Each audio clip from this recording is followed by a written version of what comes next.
Alors, si tu cherches un nom de branding, si tu n'as pas encore de nom de branding, et ben justement, c'est l'émission à écouter. On va aujourd'hui parler de naming. Et pourquoi c'est important le naming ? Parce que tout simplement, la première fois qu'on va t'entendre, la première fois qu'on va te voir, c'est déjà important. C'est même principal. Et pour ça, cette première fois va passer par quoi ? Par ton nom, bien entendu. Le nom, ça va être ton identité visuelle aussi. Ça va être justement cette toute première fois. C'est un peu comme dans la vie, moi, je dirais. C'est important. Donc on va voir comment bien faire cette toute première fois, du moins comment bien faire ce naming pour que justement ce passage soit le plus... comment tu dirais, Enzo ? Le plus... Je sais pas, j'avais quelque chose d'autre en tête. Le plus smooth, le plus efficace, le plus... dans le meilleur contexte possible. Moi j'allais dire un truc du style... Bonjour, aujourd'hui vous êtes avec David, coach en séduction, et il va vous expliquer comment pour la première fois interagir avec votre prospect de façon le plus efficace possible afin de maximiser votre taux de conversion. Ça faisait un petit peu ça, on est un peu finalement dans le dépucelage du prospect. En effet, voir un nom, quel nom on va donner à sa boutique, à son business, à ses produits. Ça peut paraître hyper compliqué, je sais qu'il y a plein de gens qui sont bloqués à cette étape-là de leur business. Et alors on en parlait lors de ces tentatives d'enregistrement ratées, et puis on va en parler aujourd'hui, mais l'idée effectivement, et c'est aussi là où moi je veux te challenger entre guillemets, là où je veux qu'on arrive à trouver quelque chose d'efficace, c'est cette idée entre trouver un nom qui soit efficace, qui soit percutant, qui nous permette d'avancer et de porter notre projet en mettant en avant des valeurs, etc. Et c'est aussi comment aller vite, quoi. Comment impacter vite, comment ne pas rester bloqué pendant 3 semaines sur le nom. Je pense qu'en résumé, c'est un petit peu ça que vous allez voir aujourd'hui, quoi. La petite mécanique, le petit dépucelage, les petits conseils de tonton, et voilà, quoi. C'est un peu l'idée. Oui, et on va voir surtout comment éviter surtout les erreurs. Et notamment dans certains secteurs comme le secteur de la coiffure, parce que là on a du spécimen dans la coiffure, on a du haut level, et justement Hairstyle, non, là on va éviter apostrophe style, on a de tout. Non, on a de tout. Là c'est un secteur franchement dans le naming, je pense qu'il passe pas mal de temps là-dessus. Non, au contraire, on va voir pour des méthodes. Moi, des fois, je suis tombé sur quelques salons super créatifs, quand même, super génie. Il y a des gens, des fois, je me suis dit, voilà, franchement, ouais, chapeau. Ouais, est-ce que c'est compris par tout le monde ? Sans mauvais jeu de mots, chapeau. Ouais. Tu vois ce que je veux dire ou pas ? Est-ce que c'est compris par tout le monde ? Ça, je sais pas. Ah oui, alors après, effectivement, le côté contexte, le côté niche, le côté jeu de mots. Le jeu de mots raté. Le jeu de mots, de toute façon, il est à bannir, on le verra. C'est une... Brande-toi et jouer du succès. On en parle tout de suite ou pas, niveau naming ? Niveau naming, ouais, ça... Bah, c'est... voilà. Après, c'est la perception des gens. On va demander, de toute façon, qu'est-ce que vous en pensez ? Voilà, c'est ça. Le branding, on sait que c'est la perception des autres. Donc, qu'est-ce que vous en pensez ? Bon ou mauvais ? À vous à vous d'écrire en bas. Alors déjà la difficulté. Pourquoi c'est difficile de choisir un nom ? Au-delà de faut être créatif, etc. Mais tout simplement parce qu'il y en a de moins en moins des noms disponibles aujourd'hui sur le marché. Il y a 300 millions de compagnies, 300 millions d'entreprises. Donc forcément 300 millions, qui dit 300 millions d'entreprises, ça donne 300 millions de noms de marques aujourd'hui qui sont à peu près déposés, aussi bien pour du site web que au niveau juridique. Donc ça limite un peu le choix et il faut être vraiment de plus en plus créatif. Donc il est de plus en plus difficile de trouver un nom disponible, à part quand c'est dans le personal branding, mais même, et on va voir, même dans le personal branding, ça devient de plus en plus compliqué. Ah bah oui, si tu t'appelles Bernard Dupont, il y a de fortes chances que tu te fasses sucrer et qu'il y a déjà une URL à ton nom. Exactement. Donc, maintenant, quels sont les intérêts de réfléchir sur le naming ? On l'a vu, c'est la première communication, c'est la première phase, c'est ce qu'on entend en premier de votre société, de votre produit, ou c'est ce qu'on voit en premier par rapport à votre marque. Dans tous les cas, c'est la première chose qu'on voit de vous. Voilà, ça c'est important. Ensuite, c'est un moyen de se différencier entre pizza classique ou pizza tout simplement et Domino's Pizza, Pizza Stromboli, Speedos Pizza. Bah, on arrive déjà à se différencier de par la vitesse, de par la clarté, de par, c'est un critère de positionnement, le nom. On va avoir, dans ce critère de positionnement, on va avoir Mr. Good Deal, on va avoir Cdiscount, là, tout de suite, on sait, je pense, hein, si je te dis Cdiscount, Enzo, à mon avis, tu sais. Bah, Cdiscount. C'est direct, hein, on sait le positionnement de l'entreprise, voilà, ou Elite Auto. Là, on est plutôt sur le haut level du positionnement. Le nom, c'est important aussi. Vous allez le garder vraiment longtemps, plusieurs années. Je trouve que le rebranding dans le nom, par contre, c'est pas conseillé. C'est pas conseillé de changer tous les 4 matins de nom. Non, dans le branding, c'est pas du tout conseillé. Donc, il faut quand même se pencher sur la réflexion de votre nom pour éviter justement de changer tous les 4 matins. C'est comme si demain, Apple changeait de nom, Coca-Cola changeait de nom, etc. Plein de sociétés changeaient de nom. Généralement, il y a un changement de nom parce qu'il y a une absorption d'une société, souvent. Un co-branding va faire qu'on va avoir un mix de noms, mais on ne change pas de nom comme ça pour faire joli ou pour dire « Tiens, aujourd'hui, je veux changer de nom ». Ça, c'est à éviter. Le nom, il est important. Ça, c'est vraiment quelque chose sur lequel il faut prendre conscience. C'est 30% en moyenne du référencement, du bénéfice dans le référencement du SEO. Et oui, voyage privé, forcément on a voyage, voilà, et puis le côté privé, mais il y a plein d'autres noms sur lesquels, forcément, bah, tout de suite, ça va donner d'une part un positionnement, mais en plus, déjà, des mots, des critères sur lesquels Google, ça va nous permettre de très bien se positionner dans les moteurs de recherche. Voyage pas cher, par exemple. Voyage pas cher, par exemple, exactement. Il y a vraiment des noms qui sont aujourd'hui uniquement créés pour Google. À l'époque, le site qu'avait fait Maxence Rigotti, c'était exactement ça, gagner de l'argent sur internet.fr. Exactement, là c'était exactement ça. Donc ça c'est important, réfléchissez bien à ça. Avant on faisait un nom par exemple, moi je me rappelle, hein, il y a des dizaines d'années, quand il fallait créer un nom, il fallait toujours essayer de commencer par la lettre A ou B. Pourquoi ? Parce que c'était, dans l'annuaire, c'était les premières lettres. Ouais, c'était un autre modèle d'analyse.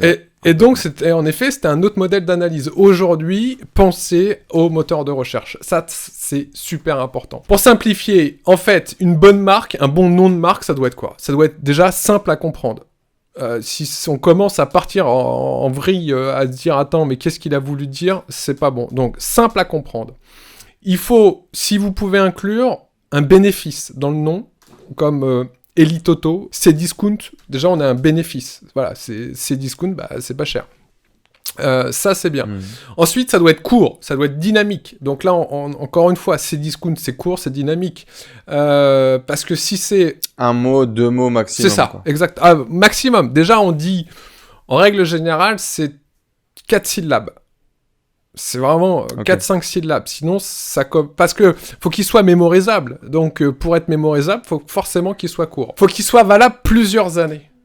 Ben ouais, pas de Sport 2000. Sport 2000, ok, ils ont créé ça en 1966, Sport 2000. Ok, mais à culpa pour eux, je les pardonne.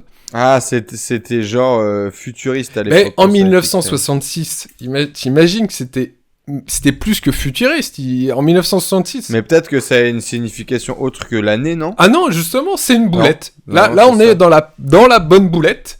On a mis un nom en fonction d'une date, et sauf que peut-être qu'on s'est dit, non, peut-être qu'en 2000, ça n'existera plus. Et si, aujourd'hui, ça reste une référence dans la distribution d'articles de sport. Et Et aujourd'hui, effectivement, pour beaucoup de jeunes, ça peut être un peu vieillot sur les bords. Parce que on est en 2020. Ouais, c'est un peu vieillot. Donc là, vous voyez, Sport 2000, tout de suite. Donc pas d'année, pas de référence dans les dates ou quoi. Optique 2000 aussi. Optique 2000, voilà. Optique 2000, exactement. Les années 2000, bien entendu, ça faisait fasciner. On voyait des trucs, vraiment, c'était le futur. Mais mon conseil, là, vous l'avez, hein, on a cité plein d'exemples.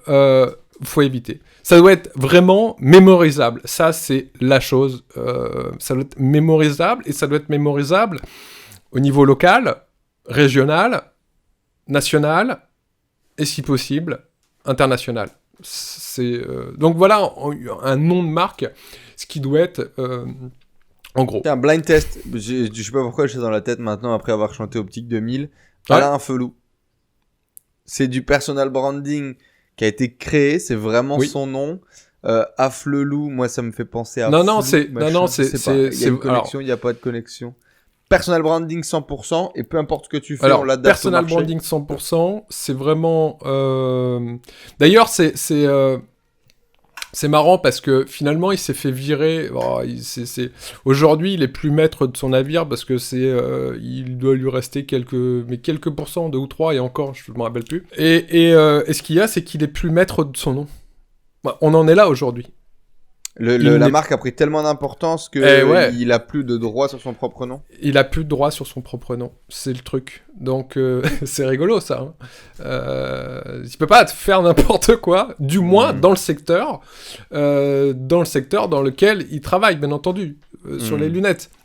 Après, dans le X, peut-être qu'il a le droit de faire des choses. Je suis peut-être pas persuadé non plus que demain Alain Felou peut se mettre à faire du porno avec un droit à l'image. Je connais pas les contrats, mais j'imagine que non. C'est là, je l'avais pas vu, tu vois.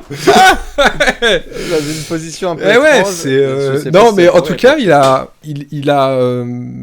est plus maître de. Il a plus de capitaux. Quand je dis il a plus de capitaux, il est plus majoritaire. Ah non, mais c'est pas qu'il est plus majoritaire. Il doit lui rester, je crois, c'est 2 ou 3%. Et encore, s'il en reste. Okay. Dernière nouvelle. Il y a déjà quelques années, il avait... Voilà, bon bref. Donc, ça, c'est le revers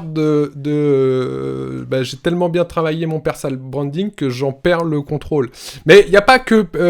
Il y a pas qu'Alain Flelou. Les frères McDonald. Les frères McDonald ont complètement perdu leur nom. Parce que c'était dans le contrat, en fait, en plus. C'est Croc, hein, c'est ça, qui s'appelait le... Ouais, c'est... en fait, les frères McDonald ont fait 2 restos, je crois, ou même un seul. Ah oui, après, le type a développé la franchise comme un fou. Et en fait, le type a développé, c'est Croc, il me semble, a développé la franchise, mais vraiment comme un fou. Et sauf qu'il a repris le nom dans les contrats, parce qu'il leur a acheté, il a fait un contrat. Et ils ont carrément perdu leur nom. C'était un truc de fou, hein. Dans le film, il les oblige à changer de nom ou je sais pas quoi. Exactement, tout à fait. Ben ouais, parce que ça leur appartient plus. Donc bon, bref, c'était là, on voit que le personal branding, il prend une autre tournure. En tout cas, là, pour commencer, c'est parti. On va essayer ensemble de trouver un nom. Et pour toi, Enzo, on va voir s'il faut justement garder ton nom, s'il faut un pseudo, s'il faut rajouter quelque chose ou enlever quelque chose. On est parti, t'es d'accord avec moi qu'on est parti, le constat initial du moins, c'est... Alors, vas-y, c'est quoi d'ailleurs? C'est quoi ton nom? Non mais c'est quoi sur lequel il y a Enzo Honoré, mais El Professeur... Parce qu'on est parti avec El Professeur. On est d'accord. Enzo Honoré, El Professeur. À l'époque où on a commencé cette émission, ça devait être ça, effectivement. Qui était quelque chose qui était venu principalement sur le fait de donner des cours, des formations en marketing, notamment en e-commerce. Et c'est arrivé lors d'un coaching en direct à Saint-Domingue en 2018, dans lequel du coup les nanas que je coachais à l'époque m'appelaient Profe, El Professeur, parce qu'elles trouvaient que je ressemblais au mec de la Casa des Papel. Voilà, très bien. Ok. Mais tu l'as repris, tu l'as développé, tu l'as mis en avant. Je l'ai repris, je l'ai utilisé. Je trouvais que ça allait bien, que ça mettait en avant les cours que je donnais sur Internet. Et j'aimais bien ce côté de transmission. Donc maintenant, on va voir justement si c'est une bonne idée de le garder ou pas, de voir comment on évolue par rapport à ça. Ça, c'est pour ton côté. Et puis pour tous ceux qui nous regardent, ça va être aussi, justement, c'est parti, on va commencer. Si vous n'avez pas de nom, là, je vais vous donner vraiment toutes les méthodologies, pas toutes, mais les principales méthodologies pour que vous puissiez trouver un nom rapidement, qu'on ne perde pas trop de temps et surtout qu'on évite de tomber dans les erreurs faciles qu'on peut trouver aujourd'hui. Donc c'est parti, on passe à l'action, justement. Alors, on passe à l'action. Avant, on avait créé, on a planché sur la stratégie de branding. Super important. Cette stratégie de branding, elle va nous servir à chaque action, justement. Elle va nous servir dans le naming, aujourd'hui. Elle va nous servir dans les couleurs. Elle va nous servir dans les formes, dans la typo, etc. Donc aujourd'hui, on va s'en resservir. Pourquoi ? Parce que Le naming, c'est aussi diffuser un message, comme on l'a vu. On peut diffuser un message de positionnement, on peut diffuser un message tout simplement pour le SEO, etc. Dans tous les cas, le naming, c'est diffuser un message. Le branding, en règle générale, c'est diffuser un message. Donc, à partir de là, on doit réfléchir à plein de mots, hein, tu vois, et tous ces mots vont être des pistes, mais ces pistes... Elle part d'une base, c'est celle qu'on a travaillée la dernière fois, déjà, c'est notre mission, le pourquoi, tu te rappelles, là c'était vraiment important, nos valeurs, notre histoire, et l'avatar client, à qui on parle, parce que forcément le nom aussi, si on n'a pas le même langage que notre avatar client, que notre cible, forcément, ça va rien leur dire. Le message va pas passer. On garde cette stratégie-là, tout ce qu'on a noté la dernière fois, sur notre mission, le pourquoi, nos valeurs, notre histoire et l'avatar, on garde ça en tête. On va écrire plein de mots, on va voir par rapport à la méthode, et puis à la fin, justement, on va garder ces mots, et on va juste prendre les meilleures pistes par rapport à ça. Mais avant tout, il faut vraiment connaître les informations qui sont reliées à votre société, à votre marque. Donc moi, j'ai mon guide stratégique avec moi. Hop, je suis à jour, j'ai révisé, j'ai préparé, je suis prêt. Exactement, pour dire c'est quoi l'idée qui est derrière ta marque, hein, ça c'est évident. Comment on a parlé de perception au tout début. Comment t'aimerais, toi qui veux cette nouvelle marque, comment t'aimerais qu'on parle de ta marque? Déjà, ça passe par le nom, c'est sûr. La mission, voilà. Donc, faut imaginer un nom qui soit cohérent avec vraiment avec justement cette mission, avec ses valeurs, etc. Je vais prendre un exemple que tous on connaît. Nike. Nike, c'est vraiment un superbe exemple dans l'harmonie qu'on peut avoir entre la mission, les valeurs, le nom. Il est court, il est mémorisable. Là, déjà, on a un bon point. Nike. Maintenant, pourquoi Nike ? En fait, est-ce que, déjà, Enzo, tu sais d'où vient le nom Nike ? Nike, non, aucune idée du pourquoi du Nike. Par contre, effectivement, aujourd'hui, ça, ce qui est sûr, c'est que je ne peux pas penser à Nike sans penser à Impossible is Nothing. Et ça, c'est assez incroyable, je pense, dans leur stratégie de branding. Et du coup, Nike, non, j'ai pas, je me souviens pas, j'ai pas lu le bouquin en entier, j'ai fait que les résumés du bouquin du créateur, pardon, de Nike. Du coup, j'ai pas le pourquoi Nike. Nike, c'est tout simplement la déesse grecque de la victoire. Super, quoi, tu vois, c'est... Et le V de la victoire, sur le symbole, du coup. Il y a de ça, non ? Ouais, c'est l'ascension. En fait, c'est vers l'ascension. En fait, Nike, donc c'était une déesse grecque de la victoire, et elle avait un truc, c'est qu'elle pouvait se déplacer très vite. Pourquoi ? Parce qu'elle avait des ailes, tu vois, donc elle se déplaçait mais méga vite. Comme les chaussures Nike, d'ailleurs, bizarrement. Hein, voilà. Donc dans l'histoire, rapidement, d'ailleurs, on vous invite tous, la biographie du créateur et du fondateur de Nike, qui est vraiment incroyable. Excellent. Donc au départ, il démarre distributeur d'une marque donnée, puis il se met à créer sa marque. Tout à fait. À la base, exclusivement running. Si je dis pas de bêtises. C'est ça, exactement. Et c'est bien pour ça qu'il faut prononcer, et tu l'as superbement bien prononcé, Nike.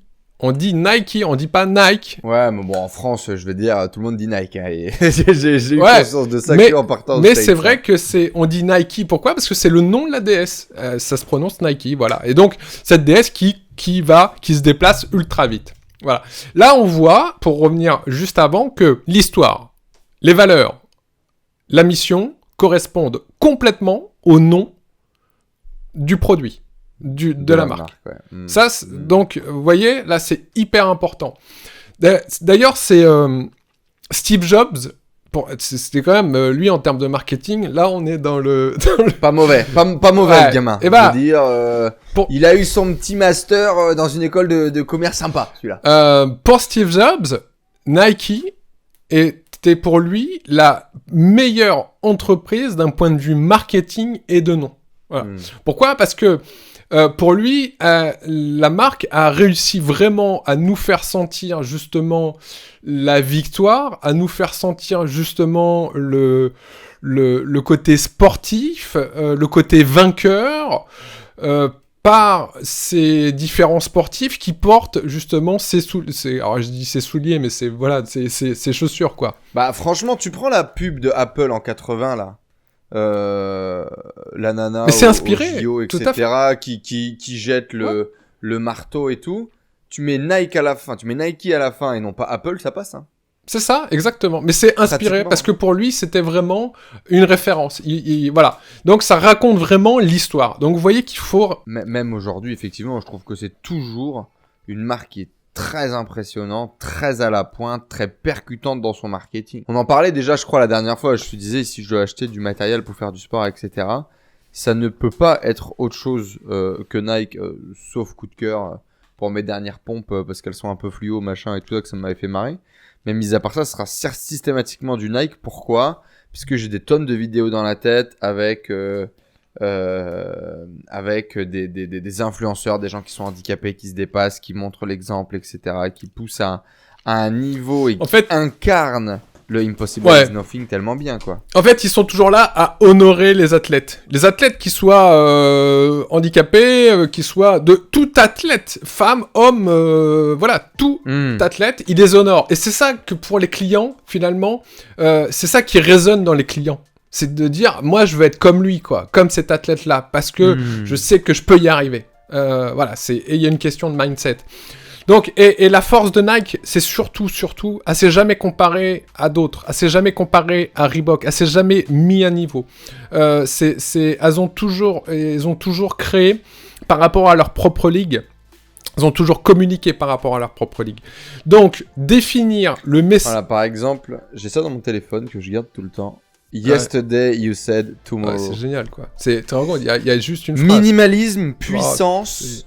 Il y a 4 phrases. 4 phrases. Yesterday, 4 mots. Yesterday, you said tomorrow. Just do it, Nike, tout en bas, quoi. Ça doit être vieux en plus, vu un peu la tronche du truc. C'est tellement vrai, quoi. Et c'est tellement ce dont on a besoin d'entendre aussi, tu vois, en termes de motivation, en termes de sport, en termes de dépassement de soi. C'est pour ça qu'ils sont leaders aujourd'hui. Ouais. C'est pas pour rien. Donc le nom est important parce que si le nom était Maurice Durand, franchement, je sais pas si ça aurait été le message. Ça percuterait autant. Le message ne serait pas passé autant. Là, le fait que ça soit la déesse de la victoire, tout de suite, c'est en adéquation avec leurs valeurs et leurs messages. Donc, pour basculer sur autre chose, et je pense qu'il peut être aussi super parlant en termes d'exemple. Typiquement, si demain tu fais de l'horlogerie suisse, eh bien au contraire, le fait d'avoir un nom peut-être qui ressemble un peu plus à un truc du style Maurice Durand te donnera une certaine force, une certaine potentiel de percussion de marché naturellement. Beaucoup de marques d'horlogerie suisse sont justement composées nom-prénom avec des noms un peu classieux, un peu à l'ancienne, etc. qui font notamment référence à beaucoup de grands noms de l'horlogerie suisse. Et j'ai l'impression que tu as beaucoup de marques qui, justement, vont réutiliser ce concept-là, finalement. Alors que c'est des marques beaucoup plus cheap pour se positionner sur le marché. Mais en fait, c'est souvent les marques plus cheap qui prennent cette stratégie-là. Notamment, il y a un secteur, et on va en parler après, le secteur de l'agroalimentaire. C'est des fous furieux par rapport à ça. C'est des grands malades. Des grands malades. Dans tous les cas, voilà, là juste pour introduire ça, c'est quand on commence, reprends ta stratégie, reprends tout, et vraiment, ton nom doit être en fonction de ta stratégie, de tes valeurs, de ton histoire. C'est capital, c'est primordial, voilà. Est-ce qu'on va parler de saucisse William Saurin ? Exact, on va en parler. Mais de toute façon, toutes ces connotations, on va parler de toutes ces connotations. Ça, c'est dans Brande-toi et jouis du succès. Si on parle pas de saucisse William Saurin, c'est pas normal, quoi, tu vois. Il y a un problème. C'est noté. Donc, ensuite, une fois que tu as ton fil conducteur, il faut les idées, parce que pas d'idées, pas de marque, forcément. Donc, là, on va commencer à chercher tous les mots-clés qui sont associés à ton entreprise. Et alors, sans aucun jugement, c'est vraiment des idées comme ça, il n'y a pas de jugement derrière. Donc brainstorming le plus complet possible. Faut pas te dire non, ça c'est trop, ça, non, c'est pas grave, t'as une idée, tu la notes. T'as une idée, tu la notes. Et pour éviter justement de perdre une idée, moi je vais t'inviter à écrire dans une feuille de calcul Excel ou voilà Google Sheets, etc. Et on va les classer. Donc c'est parti, on va commencer. Alors, c'est les idées. Comment tu peux avoir des idées? Par exemple, quel est le résultat que tu as obtenu, quel est le résultat qu'on obtient en utilisant ton produit ou ton service, par exemple? Quelle est la grande thématique de ton produit par rapport à ton activité, par exemple? Quelle est ta cible? Quelle est ta communauté? Où est située même ton entreprise? Dans quelle ville? Dans quelle région? Dans quel pays? Ça peut être aussi un indicateur, ça peut être une idée. Est-ce qu'il y a des expressions dans ton marché, ou est-ce qu'il y a des expressions aussi par rapport à ta localisation qui peuvent décrire un petit peu le produit? Qu'est-ce qu'on peut... Typiquement, si tu fais une marque bretonne, pourquoi pas utiliser un petit mot d'argot? Exactement, sympa, ouais. Non, mais c'est vrai. Voilà, par exemple, une marque bretonne, on utilise souvent un langage en breton. Voilà. Des verbes qui vont décrire les actions que peut faire ton produit, le processus de fabrication de ton produit, par exemple, ou le processus de ton service, le résultat. Les émotions aussi, quand on utilise ton produit ou ton service, tout ça, c'est des idées qu'il faut là que tu mettes. Maintenant, il y a une chose que tu dois pas faire.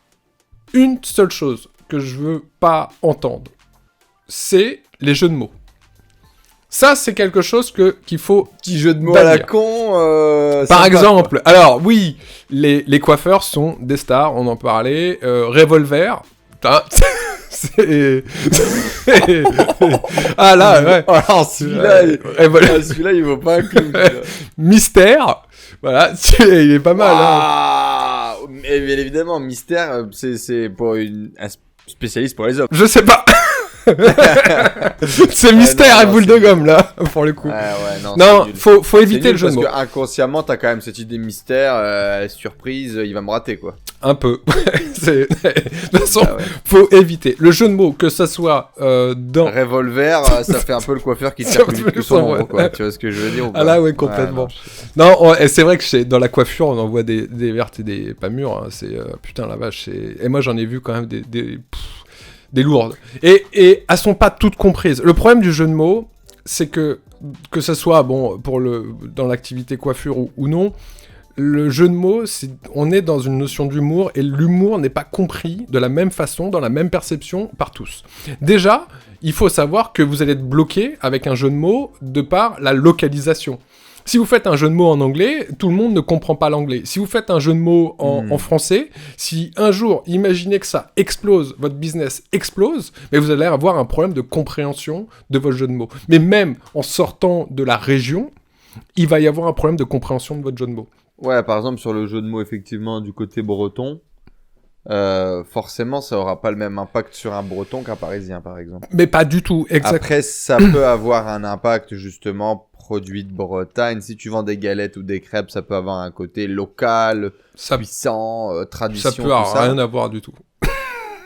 Ou ça peut effectivement ne rien avoir du tout, parce que si c'est pas compris, ça marche pas. Est-ce que... Moi, je vous lance un défi, là. Tiens...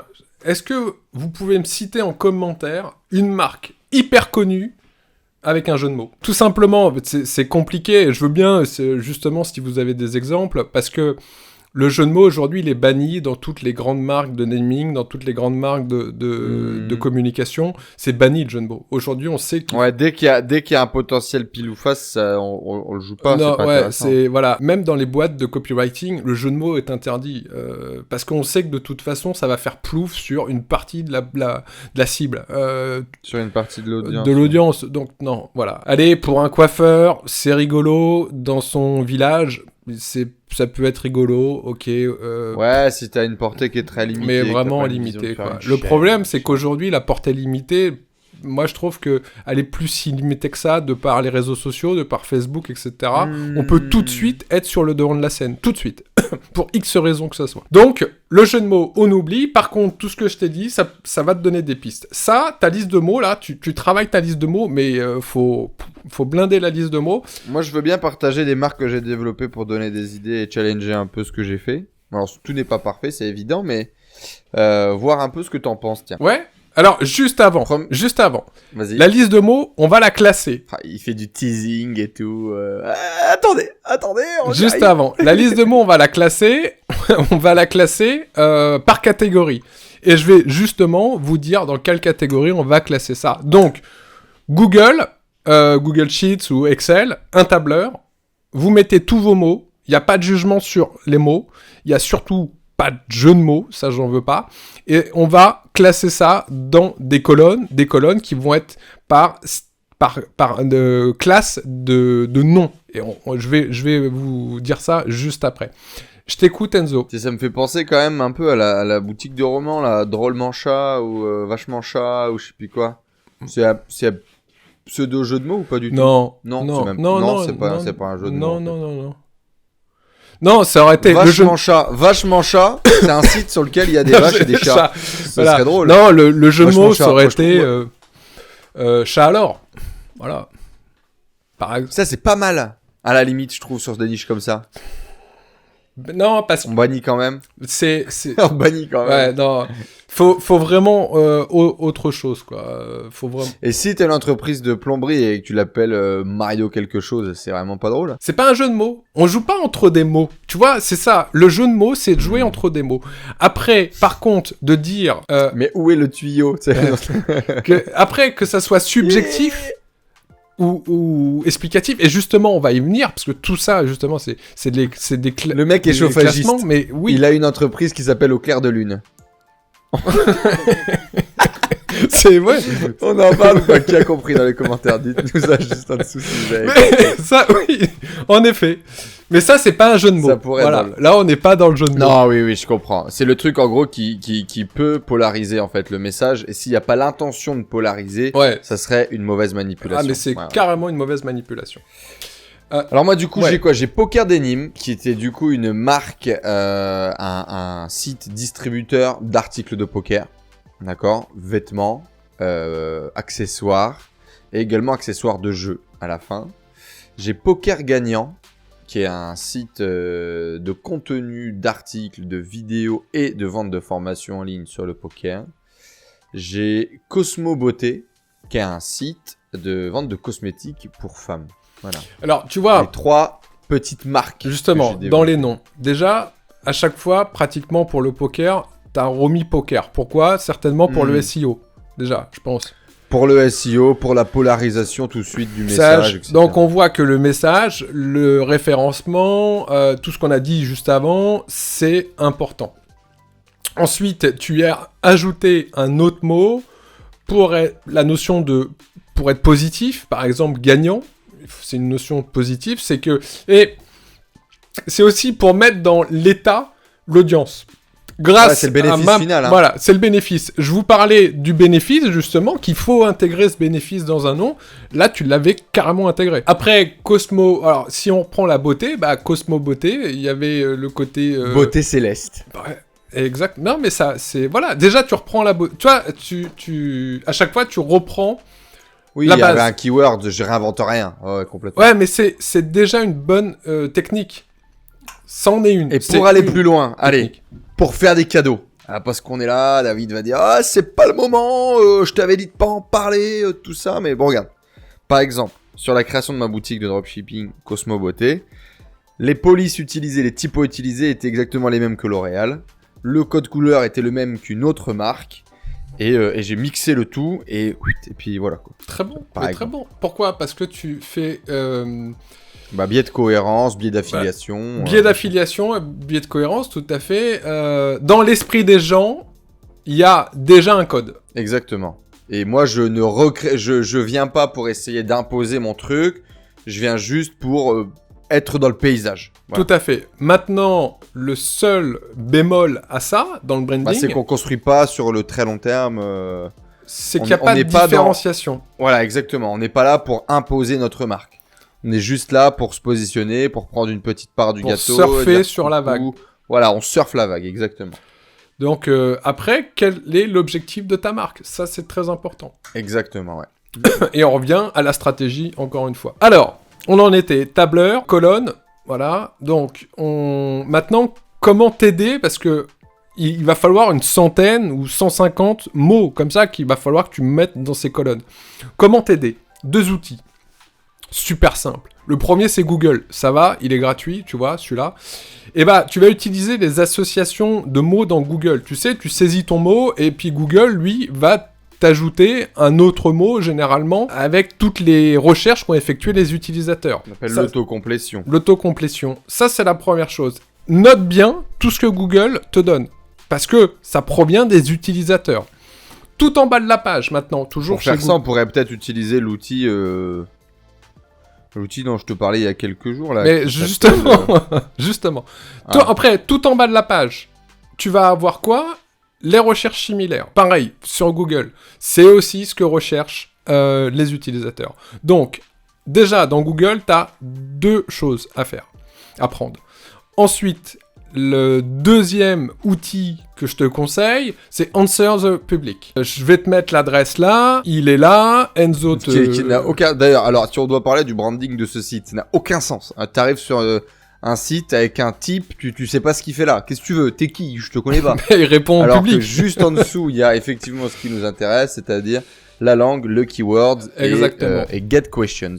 Donc, sur le site, t'inscris ta recherche, tu précises FR ou tu précises ton pays, tu découvres les questions qui sont associées à ton mot-clé, parce que tu vas mettre un mot-clé.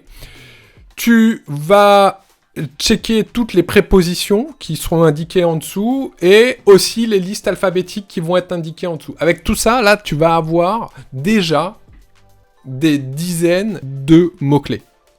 Avec Google, tu en auras des centaines. Déjà, tous ces mots, tu me le mets dans Excel, tu stockes tous ces mots-là qui gravitent autour de l'écosystème de ton mot à toi et tu me mets tout ça dans un tableur. Ensuite, qu'est-ce qu'on fait? Eh ben ensuite, on va classer ces mots par catégorie, tout simplement. Il y a 7 catégories. Je vais te les expliquer, ces 7 catégories. C'est super simple. Alors, pourquoi 7 catégories? Bah parce qu'il y a 7 catégories de noms. Voilà.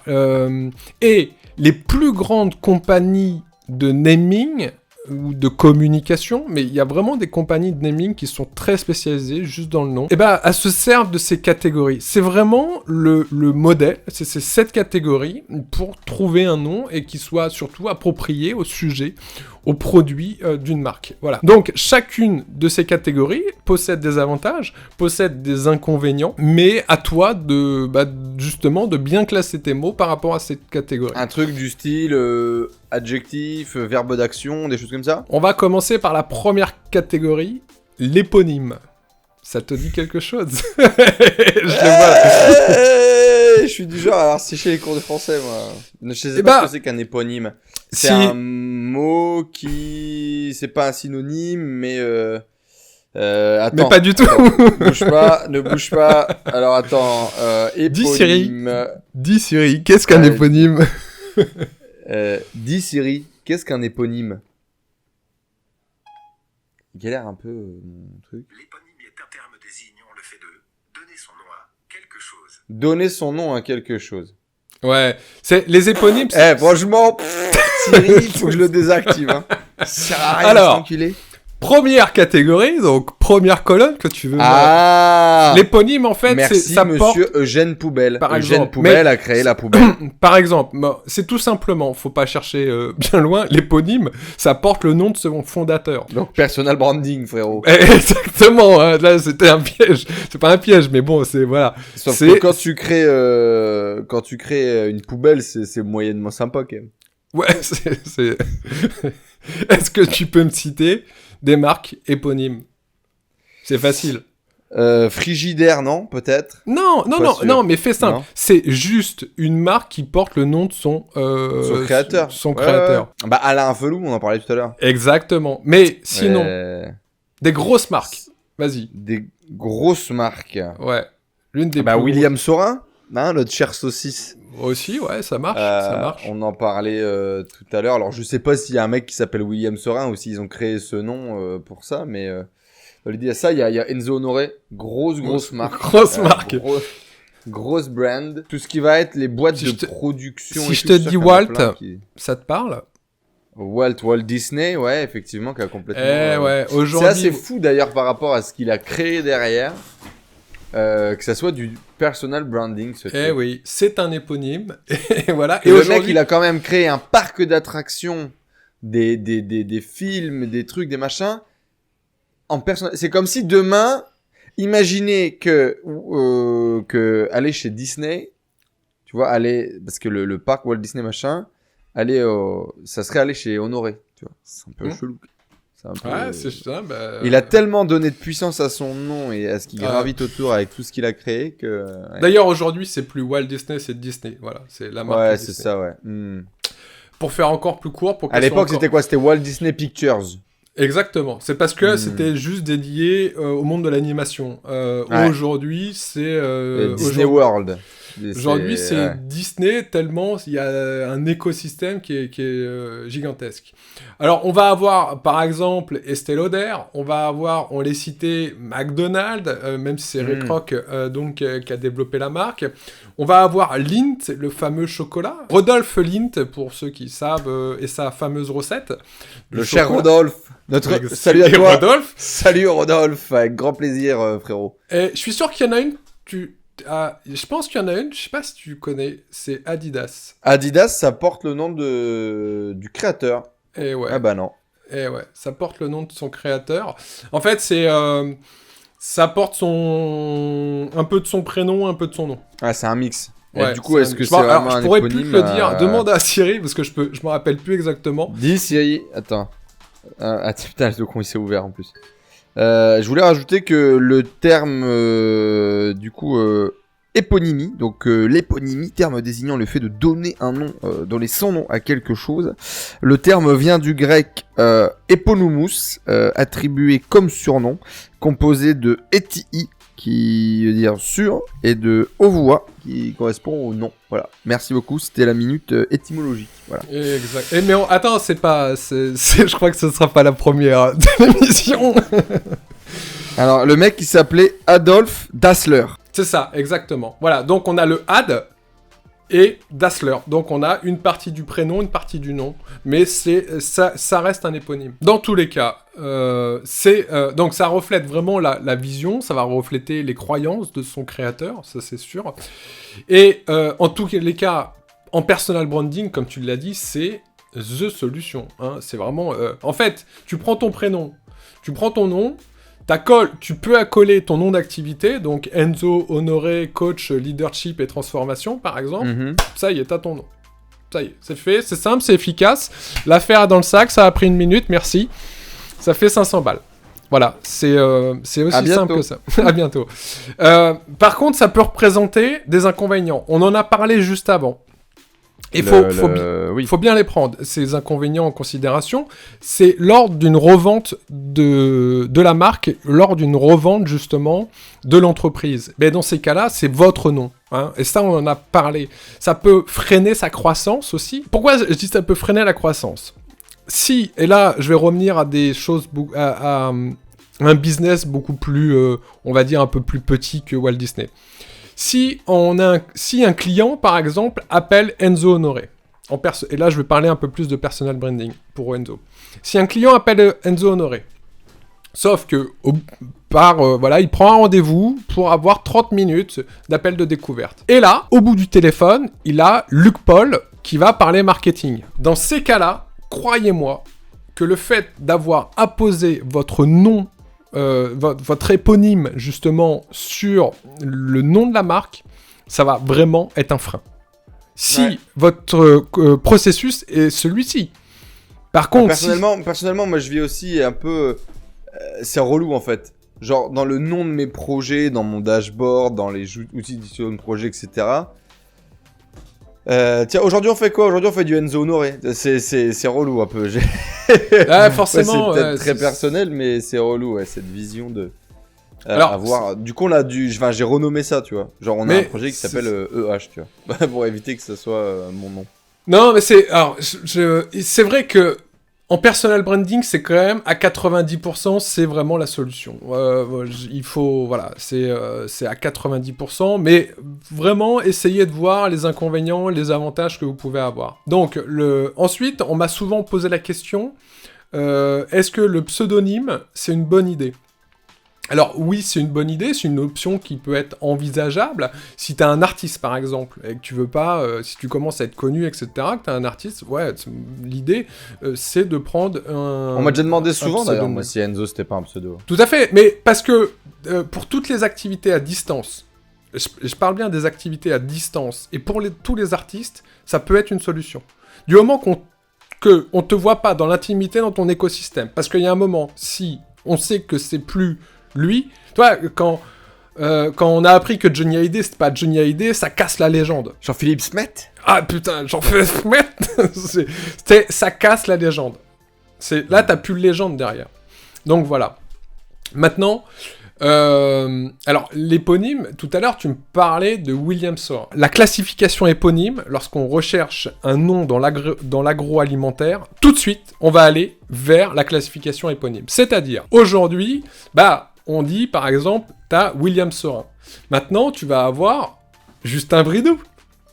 Joël Robuchon. Joël Robuchon, Jean Cabi, Jean Rosé, Fleury Michon, Monique Ranou, Jean-Nicolas, et j'en passe et des meilleurs. Déjà, on en a cité pas mal, mais j'en passe et des meilleurs. C'est vraiment, dans l'agroalimentaire, les industriels de l'agroalimentaire, c'est des fous furieux avec la classification de l'éponyme. Pourquoi ? Tout simplement parce qu'on a l'impression... Il y a des gros succès, non ? Non, c'est tout simplement que l'audience a l'impression que c'est derrière un artisan qui fait un vrai chef, quoi. la charcuterie ou la bouffe. Ouais. Voilà, c'est le chef. Alors que pas du tout. Bien entendu, c'est des grosses industries. Mais pour revenir à une image beaucoup plus artisanale, on va... et Monique Ranou, celle-là, franchement, la première fois que je l'ai entendue, je fais... C'est quand même limite. Et mais non, ça passe très bien. Pour information, c'est Intermarché. Donc, éponyme dans oui, si personnel branding, si secteur de l'agroalimentaire, ou même ça peut être d'autres secteurs, comme Alain Flelou, on l'a vu. Voilà. Première classification, éponyme. Maintenant, un outil pour ça. Fantasy Name Generators, je te le mets là. Fantasy Name Generators. En fait, ça va tout simplement te créer des noms avec prénoms. Des noms random. Des noms random, mais c'est génial. Franchement, c'est génial. Et en plus, ça crée des noms français. Voilà.